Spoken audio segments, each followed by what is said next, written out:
Hello everyone, my name is Elizabeth, better known as Lizzie, and this is the last video for Nanowrimo 2018.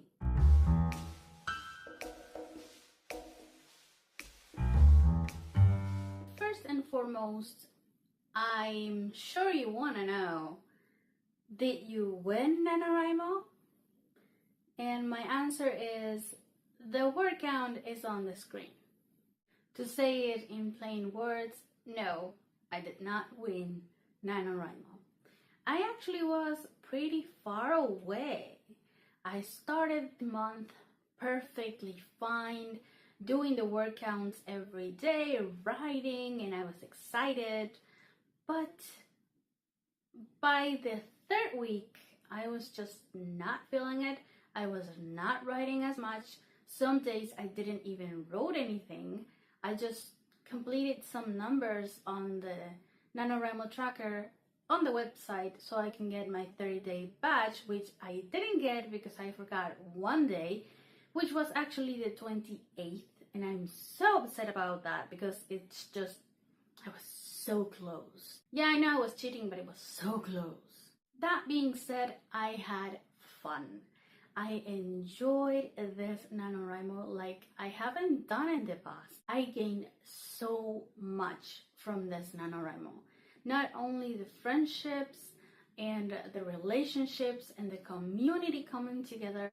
I think the fact that I went in to this Nanowrimo without a plan, completely pantsing the story, just having a vague idea of the beginning and the end of the story, made me realize that it's not so easy and gave me even more appreciation for authors out there that actually put their work for others to read. And I think that work actually deserves some respect. And even more so now that I have been participating in this writing challenge, because I have been participating in Camp Nanowrimo too. So I do have this feeling of appreciation and respect for authors that I don't think I would have gotten if I didn't try Nanowrimo for another year in a row. Yeah, I lost technically, but I still believe that what I've learned about my process will help me in the future, especially in 2019, to finish and publish a book. I just hope that happens.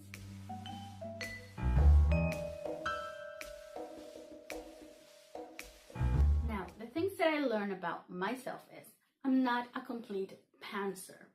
I'm not an outliner either.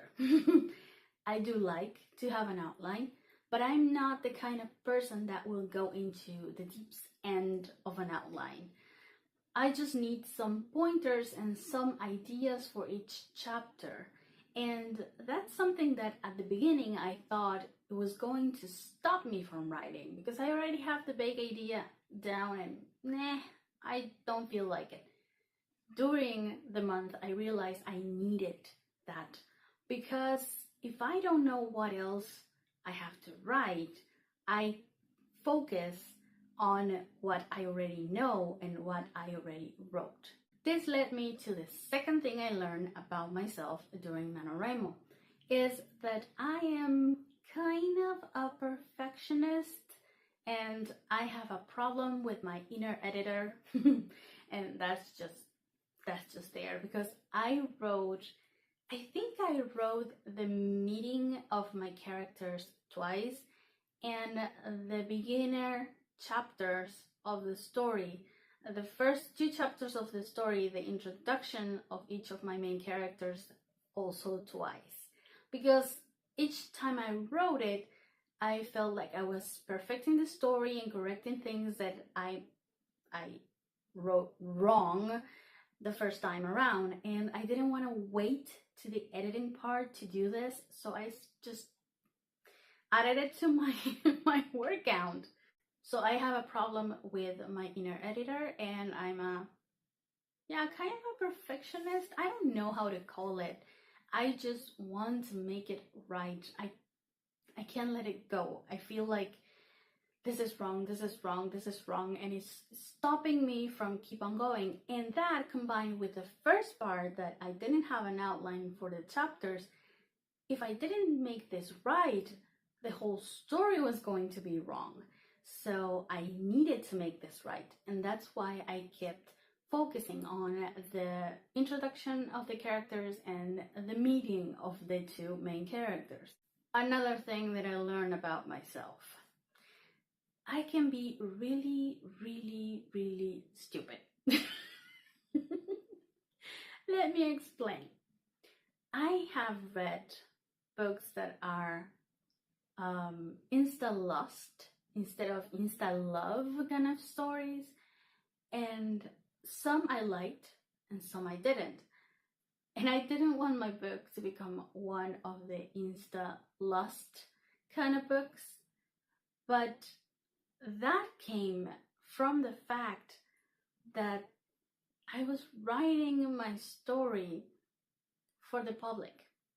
Like, I was writing the story with the idea of, okay, I'm gonna finish this, then I can edit this, then I can publish it in the early stages of 2019, which it's stupid.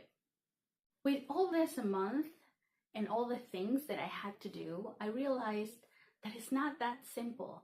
I understand now why some authors take like 3 to 5 to 6 months or a year or two to publish books. It depends on the genre and depends on what they are writing, but I now understand why. And if you don't have a huge team behind you, or, well, it doesn't have a big team, it's just a team behind you, like an editor that you already trust, and the knowledge of how much you need to pay and how much it's gonna cost you, and the cover designer and things that you can trust, people that you can trust to work with, and you have to start researching for that. Publishing a book in 3 months is just plain crazy. It's doable, but it's crazy in my opinion, and more so in my situation. So I can be very stupid.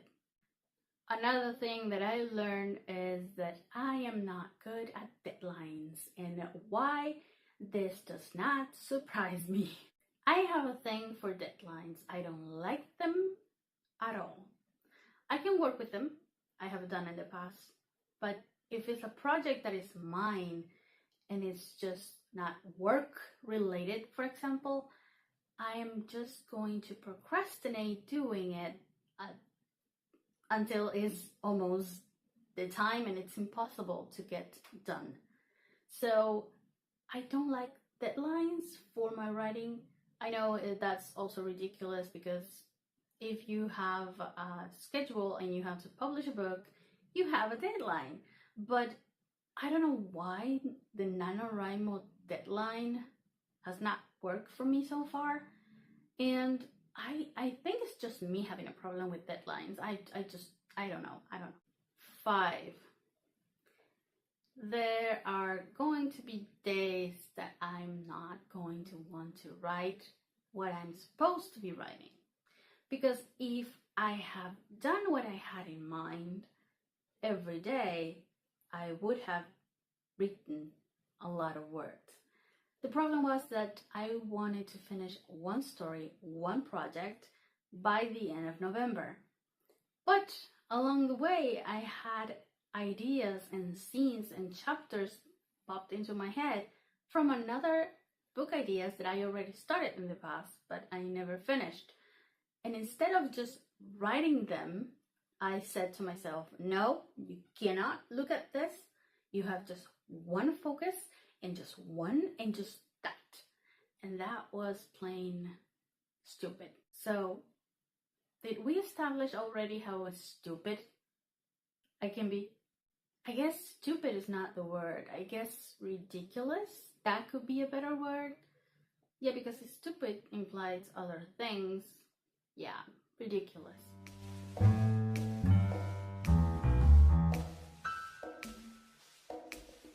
So now what? Now that Nanowrimo is over and done with, and we are already in a holiday mood, what am I going to do? To answer that question, I'm going to tell you, I'm not going to stop writing. I actually did not stop. The 1st of December, the lovely C.S. Wells did a live stream, and I wrote that day in total 1,491 words.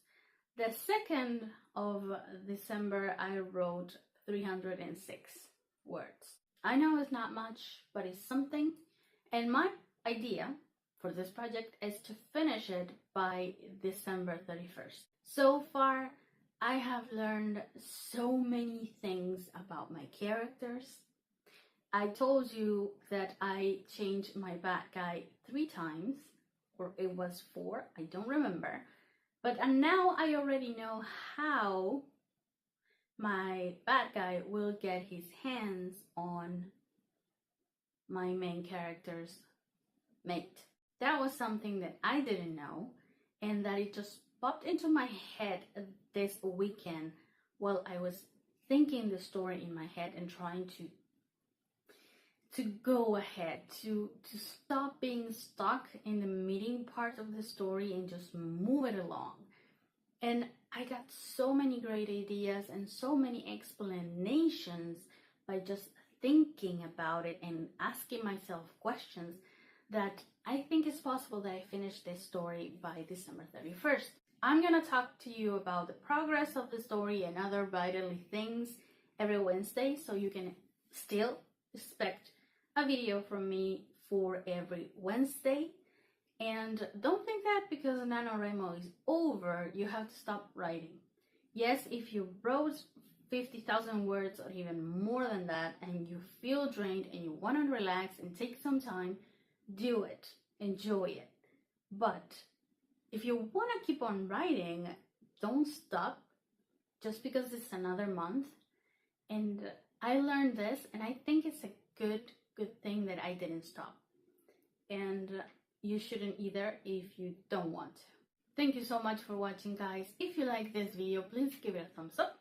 If you're not subscribed, please click the red subscribe button already and click the notification bell so you can get notified when I upload new videos. I'll see you on the next video. Bye bye.